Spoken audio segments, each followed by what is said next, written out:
गौरी पुत्र गणेश भगवान की जय। श्री लक्ष्मी नारायण भगवान की जय। श्री उमापति शंकर भगवान की जय। बृहस्पति देव की जय। प्रिय भक्तजनों, आज हम इस वीडियो में बृहस्पतिवार की व्रत कथा सुनेंगे। बृहस्पतिवार व्रत को करने से मन की इच्छाएं पूरी होती हैं और बृहस्पति महाराज प्रसन्न होते हैं तथा धन, पुत्र, विद्या और मनवांछित फलों की प्राप्ति होती है।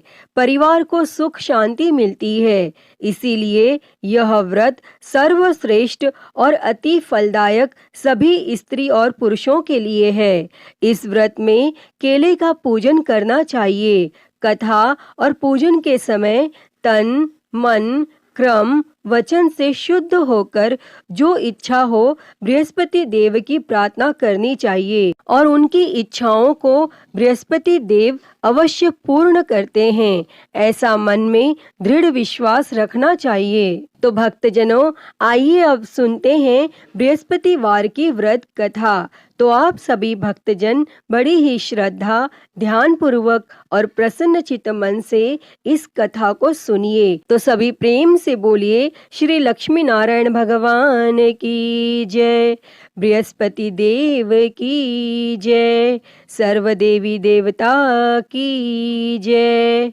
भारतवर्ष में एक राजा राज्य करता था। वह बड़ा प्रतापी और दानी था। वह नित्य गरीबों और ब्राह्मणों की सहायता करता था, लेकिन यह बात उसकी रानी को अच्छी नहीं लगती थी। वह ना ही गरीबों को दान देती और ना ही भगवान का पूजन करती थी और राजा को भी दान देने से मना किया करती थी। एक दिन राजा शिकार खेलने वन को गए हुए थे तो रानी महल में अकेली थी। उसी समय बृहस्पति देव साधु वेश में राजा के महल में भिक्षा के लिए गए और भिक्षा मांगी। तब रानी ने भिक्षा देने से इनकार किया और कहा, हे साधु महाराज, मैं तो दान पुण्य से तंग आ गई हूँ। मेरा पति सारा धन लुटाता रहता है। मेरी इच्छा है कि हमारा धन नष्ट हो जाए, फिर न रहेगा बांस,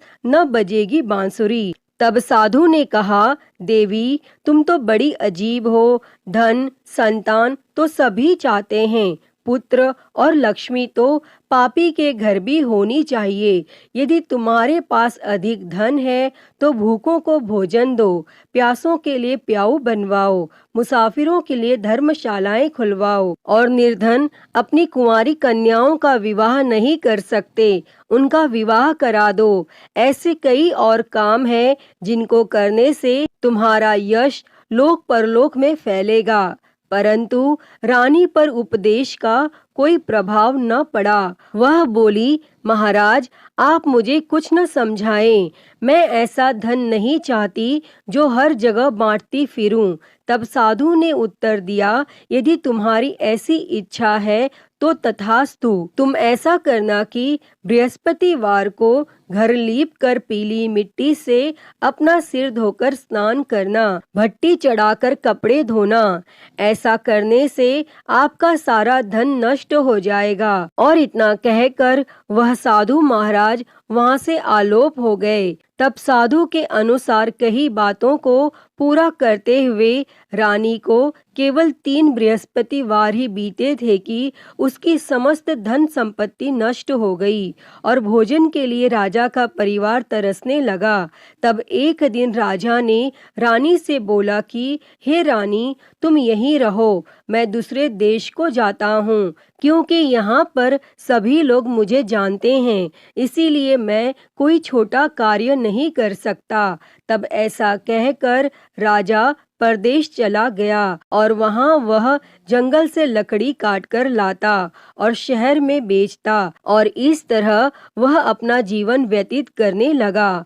इधर राजा के परदेश जाते ही रानी और दासी दुखी रहने लगे। एक बार जब रानी और दासी को 7 दिन तक बिना भोजन के रहना पड़ा तो रानी ने अपनी दासी से कहा, हे दासी, पास ही के नगर में मेरी बहन रहती है, वह बड़ी धनवान है, तू उसके पास जा और कुछ ले आ ताकि थोड़ी बहुत गुजर बसर हो जाए। तब दासी रानी की बहन के पास गई और उस दिन गुरुवार था और रानी की बहन उस समय बृहस्पतिवार व्रत की कथा सुन रही थी। तब दासी ने रानी की बहन को अपनी रानी का संदेश दिया, लेकिन रानी की बड़ी बहन ने कोई उत्तर नहीं दिया। और जब दासी को रानी की बहन से कोई उत्तर नहीं मिला तो वह बहुत दुखी हुई और उसे क्रोध भी आया और दासी ने वापस आकर रानी को सारी बात बता दी। तब सुनकर रानी ने अपने भाग्य को कोसा और उधर रानी की बहन ने सोचा कि मेरी बहन की दासी आई थी, परंतु मैं उससे नहीं बोली और इससे वह बहुत दुखी हुई होगी। और वह कथा सुनकर और पूजन समाप्त करके अपनी बहन के घर आई और कहने लगी, मैं बृहस्पतिवार का व्रत कर रही थी, तुम्हारी दासी मेरे घर आई थी, परंतु जब तक कथा होती है तब तक न तो उठते हैं और न ही बोलते हैं, इसीलिए मैं नहीं बोली। कहो दासी क्यों गई थी? तब रानी बोली, बहन तुमसे क्या छिपाऊं, हमारे घर में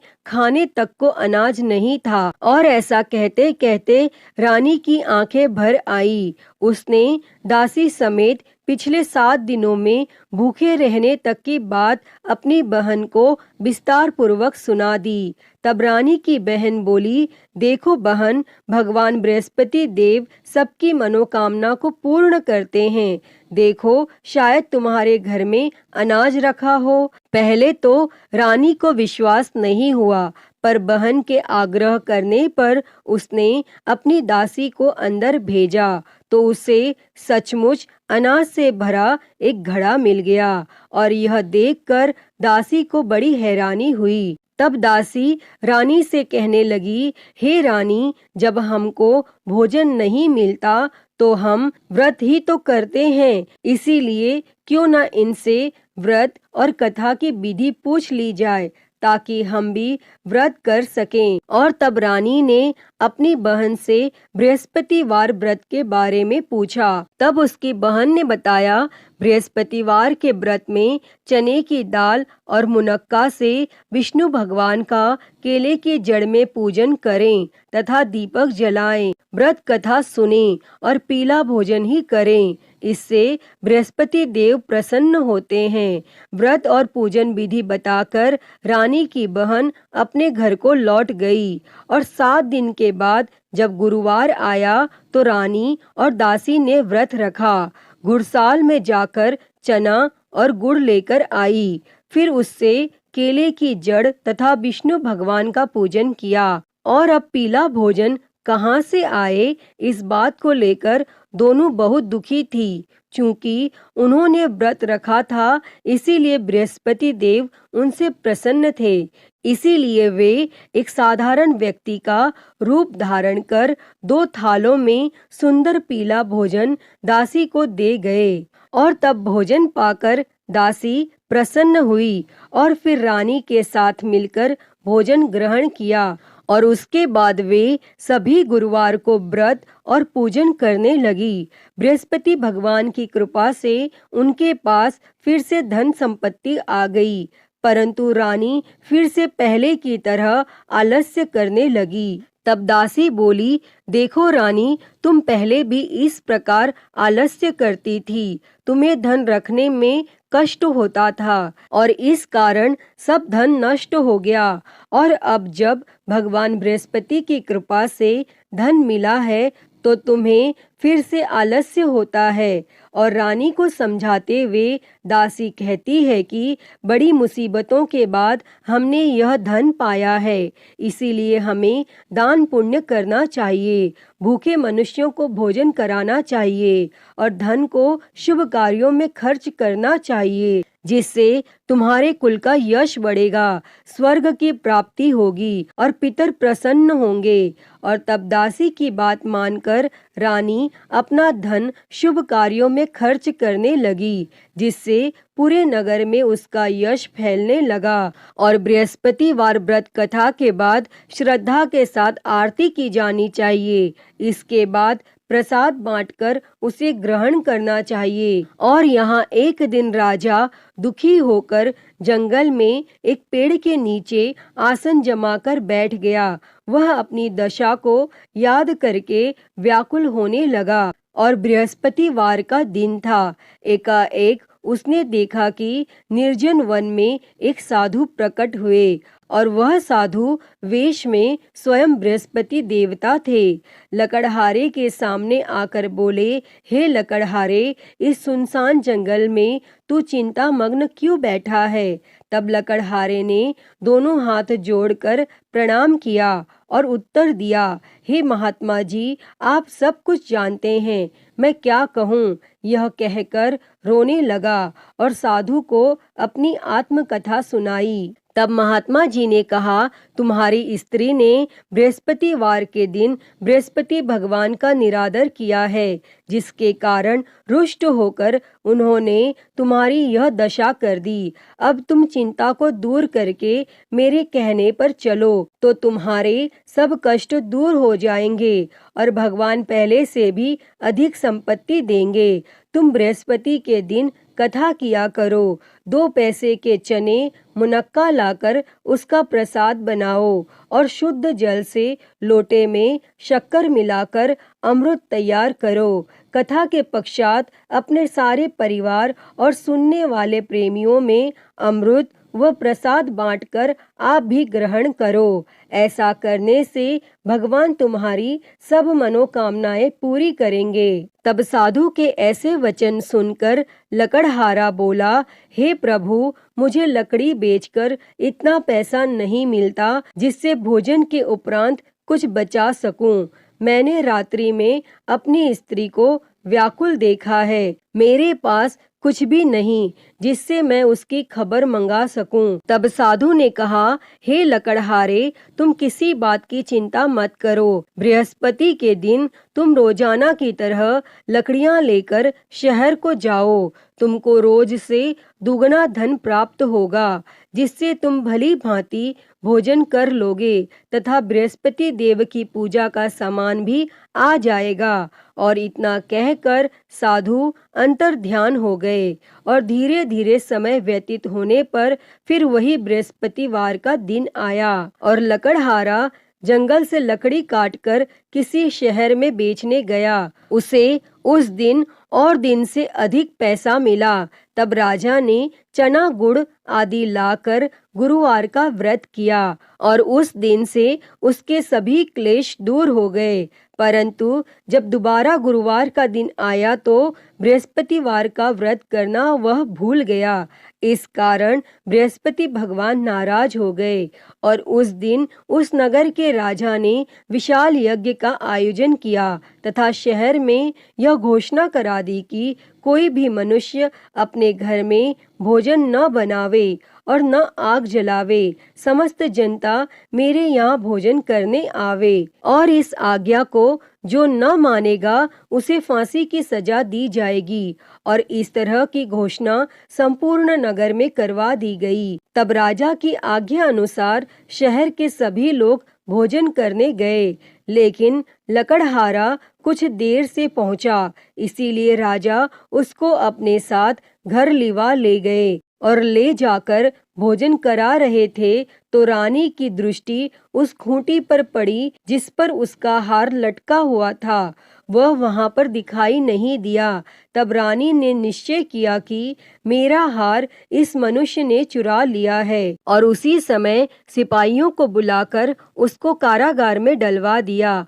और जब लकड़हारा कारागार में पड़ गया और वह बहुत दुखी होकर विचार करने लगा कि न जाने कौन से पूर्व जन्म के कर्म से मुझे यह दुख प्राप्त हुआ है, और वह उसी साधु को याद करने लगा जो कि जंगल में मिले थे। तब उसी समय तत्काल बृहस्पति देव साधु के रूप में प्रकट हुए और उसकी दशा को देखकर कहने लगे, अरे मूर्ख, तूने बृहस्पति देव की कथा नहीं करी, इस कारण तुझे दुख प्राप्त हुआ है। अब चिंता मत कर, बृहस्पतिवार के दिन कारागार के दरवाजे पर 4 पैसे पड़े मिलेंगे, उनसे तू बृहस्पति देव की पूजा करना और तेरे सभी कष्ट दूर हो जाएंगे। तब बृहस्पतिवार के दिन उसे 4 पैसे मिले। लकड़हारे ने कथा कही और उसी रात्रि को बृहस्पति देव ने उस नगर के राजा को स्वप्न में कहा, हे राजा, तुमने जिस आदमी को कारागार में बंद कर दिया है वह निर्दोष है, वह राजा है, उसे छोड़ देना। और रानी का हार उसी खूंटी पर लटका है। अगर तू ऐसा नहीं करेगा तो मैं तेरे राज्य को नष्ट कर दूंगा। और इस तरह रात्रि के स्वप्न को देखकर राजा प्रातः काल उठा और खूंटी पर हार देखकर लकड़हारे को बुलाकर क्षमा मांगी तथा लकड़हारे को योग्य सुंदर वस्त्र आभूषण देकर विदा कर दिया। और बृहस्पति देव की आज्ञा के अनुसार लकड़हारा अपने नगर को चल दिया। और जब राजा अपने नगर के निकट पहुंचा तो उसे बड़ा आश्चर्य हुआ। नगर में पहले से अधिक बाग, तालाब, कुएं तथा बहुत सी धर्मशाला, मंदिर आदि बन गई हैं। तब राजा ने पूछा, यह किसका बाग और धर्मशाला है? तब नगर के सब लोग कहने लगे, यह सब रानी और बांदी के हैं। तो राजा को आश्चर्य हुआ और गुस्सा भी आया। और जब रानी ने यह खबर सुनी कि राजा आ रहे हैं तो रानी ने बांदी से कहा कि हे दासी, देख राजा हमको कितनी बुरी हालत में छोड़ गए थे और हमारी ऐसी हालत देखकर वह लौट न जाए, इसीलिए तू दरवाजे पर खड़ी हो जा। तब आज्ञा अनुसार दासी दरवाजे पर खड़ी हो गई और राजा आए तो उन्हें अपने साथ लिवा लाई। तब राजा ने क्रोध करके अपनी रानी से पूछा कि यह धन तुम्हें कैसे प्राप्त हुआ है? तब रानी ने कहा, हमें यह सब धन बृहस्पति देव के इस व्रत के प्रभाव से प्राप्त हुआ है। और फिर राजा ने निश्चय किया कि 7 रोज बाद तो सभी बृहस्पति देव का पूजन करते हैं, परंतु मैं प्रतिदिन दिन में 3 बार कहानी तथा रोज व्रत किया करूँगा। और अब हर समय राजा के दुपट्टे में चने की दाल बंधी रहती तथा दिन में 3 बार कहानी कहता। और एक रोज राजा ने विचार किया कि चलो अपनी बहन के यहाँ हो आवे। इस तरह निश्चय कर राजा घोड़े पर सवार हो अपनी बहन के यहाँ को चलने गया। मार्ग में उसने देखा कि कुछ आदमी एक मुर्दे को लिए जा रहे हैं। उन्हें रोककर राजा ने कहा, अरे भाइयों, मेरी बृहस्पति देव की कथा सुन लो। और वे बोले, लो, हमारा तो आदमी मर गया है, इसको अपनी कथा की पड़ी है। परंतु कुछ आदमी बोले, अच्छा कहो, हम तुम्हारी कथा भी सुनेंगे। तब राजा ने दाल निकाली और जब कथा आधी हुई थी कि मुर्दा हिलने लग गया। और जब कथा समाप्त हो गई तो राम राम करके मनुष्य उठकर खड़ा हो गया। और आगे मार्ग में उसे एक किसान खेत में हल चलाता मिला। तब राजा ने उसे देखकर उससे बोले, अरे भैया, तुम मेरी बृहस्पतिवार की कथा सुन लो। तब किसान बोला, जब तक मैं तेरी कथा सुनूंगा तब तक 4 हरिया जोत लूंगा। जा अपनी कथा किसी और को सुना। इस तरह राजा आगे चलने लगा और राजा के हटते ही बैल पछाड़ खाकर गिर गया तथा किसान के पेट में बड़ी जोर का दर्द होने लगा। और उस समय उसकी माँ रोटी लेकर आई। उसने जब यह देखा तो अपने पुत्र से सब हाल पूछा। तब बेटे ने सभी हाल कह दिया। तो बुढ़िया दौड़ी दौड़ी उस घुड़सवार के पास गई और उससे बोली कि मैं तेरी कथा सुनूंगी, तू अपनी कथा मेरे खेत पर चलकर ही कहना। तब राजा ने बुढ़िया के खेत पर जाकर कथा कही और जिसके सुनते ही वह बैल उठ खड़ा हुआ तथा किसान के पेट का दर्द भी बंद हो गया। और राजा अपनी बहन के घर पहुंचा और बहन ने भाई की खूब मेहमानी की। दूसरे रोज प्रातः काल राजा जगा तो वह देखने लगा कि सब लोग भोजन कर रहे हैं। तब राजा ने अपनी बहन से कहा, ऐसा कोई मनुष्य है जिसने भोजन नहीं किया हो, मेरी बृहस्पतिवार की कथा सुन ले। तब बहन बोली, हे भैया, यह देश ऐसा ही है कि पहले यहाँ लोग भोजन करते हैं, बाद में अन्य काम करते हैं। अगर कोई पड़ोस में हो तो देख आऊं। और वह ऐसा कहकर देखने चली गई, परंतु उसे कोई ऐसा व्यक्ति नहीं मिला जिसने भोजन न किया हो। अतः वह एक कुम्हार के घर गई जिसका लड़का बीमार था। उसे मालूम हुआ कि उनके यहाँ 3 रोज से किसी ने भोजन नहीं किया है। तब रानी ने अपने भाई की कथा सुनने के लिए कुम्हार से कहा और वह तैयार हो गया। तब राजा ने जाकर बृहस्पतिवार की कथा कही, जिसको सुनकर उसका लड़का ठीक हो गया और अब तो राजा की प्रशंसा होने लगी। फिर एक रोज राजा ने अपनी बहन से कहा कि हे बहन, हम अपने घर को जाएंगे, तुम भी तैयार हो जाओ। राजा की बहन ने अपनी सास से कहा। सास ने कहा, हाँ चली जा, परंतु अपने लड़कों को मत ले जाना, क्योंकि तेरे भाई की कोई औलाद नहीं है। और बहन ने अपने भैया से कहा, हे भैया, मैं तो चलूंगी, पर कोई बालक नहीं जाएगा। तब राजा बोला, जब कोई बालक नहीं चलेगा तब तुम भी क्या करोगी? और बड़े दुखी मन से राजा अपने नगर को लौट आया। और राजा ने अपनी रानी से कहा, हम निर्वंशी है, हमारा मुंह देखने का धर्म नहीं है। और फिर कुछ भोजन आदि भी नहीं किया। तब रानी बोली, हे प्रभु, बृहस्पति देव ने हमें सब कुछ दिया है, वह हमें औलाद अवश्य देंगे। और उसी रात को बृहस्पति देव ने राजा से स्वप्न में कहा, हे राजा, उठ, सभी सोच त्याग दे, तेरी रानी गर्भ से है। तब राजा को यह बात सुनकर बड़ी खुशी हुई और 9वें महीने में उसके गर्भ से एक सुंदर पुत्र पैदा हुआ। तब राजा बोला, हे रानी, स्त्री बिना भोजन के रह सकती है, पर बिना कहे नहीं रह सकती। जब मेरी बहन आवे तुम उससे कुछ कहना मत। तब रानी ने यह सुनकर हाँ कर दिया। और जब राजा की बहन ने यह शुभ समाचार सुना तो वह बहुत खुश हुई और बधाई लेकर अपने भाई के यहाँ आई। तभी रानी ने कहा, घोड़ा चढ़कर तो नहीं आई, गधा चढ़ी आई। तब राजा की बहन बोली, भाभी, मैं इस प्रकार न कहती तो तुम्हें औलाद कैसे मिलती। प्रिय भक्तजनों, बृहस्पति देव ऐसे ही हैं, जैसी जिसके मन में कामनाएं हैं सभी को पूर्ण करते हैं।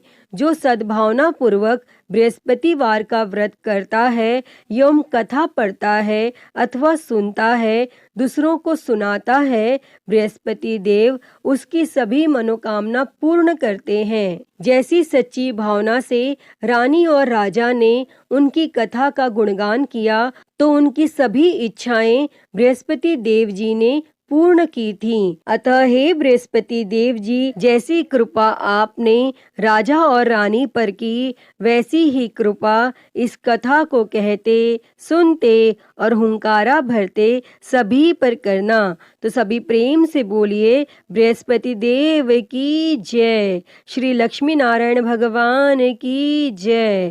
प्रिय भक्तजनों, तो मैं उम्मीद करती हूँ कि आपको आज की ये कथा पसंद आई होगी। और अगर वीडियो अच्छी लगी हो तो इसे लाइक करें, ज़्यादा से ज़्यादा शेयर करें और कमेंट बॉक्स में बृहस्पति देव जी की जय लिखना ना भूलें। और महाकाल भक्ति ज्ञान चैनल को सब्सक्राइब कर नोटिफिकेशन बेल को ज़रूर ऑन कर लें। हर हर महादेव। धन्यवाद।